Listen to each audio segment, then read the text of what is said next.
नमस्कार, मैं प्राची महेश्वरी जर्नलिस्ट अपने यूट्यूब चैनल प्राची महेश्वरी पर आप सभी का हार्दिक अभिनंदन करती हूँ और आज एक नई जानकारी के संग फिर आपके संग जुड़ रही हूँ। आज की जो मेरी जानकारी देने का प्रयास है वो इस विषय पर है कि भगवान श्री कृष्ण चिर युवा कैसे रहे।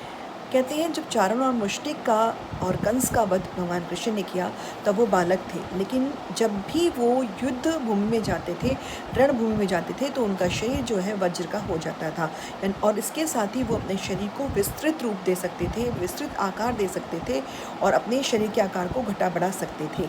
और उसके बाद रणभूमि से बाहर निकलते ही उनका जो शरीर है वो स्त्रियों की भांति कोमल और सौंदर्य से हरा भरा हो जाता था। तो इसके पीछे कारण जो था वो ये था कि भगवान कृष्ण जो थे वो उनके लिए कहा जाता है कि वो 64 कलाओं से युक्त थे, यानी कि वो 64 कलाएँ जो होती हैं वो सारी कलाएँ वो जानते थे। उनमें से एक कला आती है योग विद्या की कला। योग विद्या में भी एक श्रेणी होती है कलारी पट्टू। तो यानी कि कलारी पट्टू में जो होता है वो योग के माध्यम से वो व्यक्ति चिर युवा रह सकता है और भगवान श्री कृष्ण को कलारी पट्टू में पूर्ण रूप से महारत हासिल थी।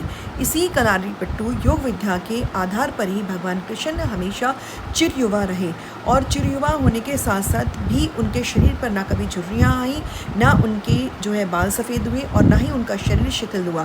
जब उन्होंने अपने लोक में वापसी की, जब उन्होंने धरती को छोड़ा, कहते हैं उस समय उनकी आयु लगभग 125 वर्ष थी।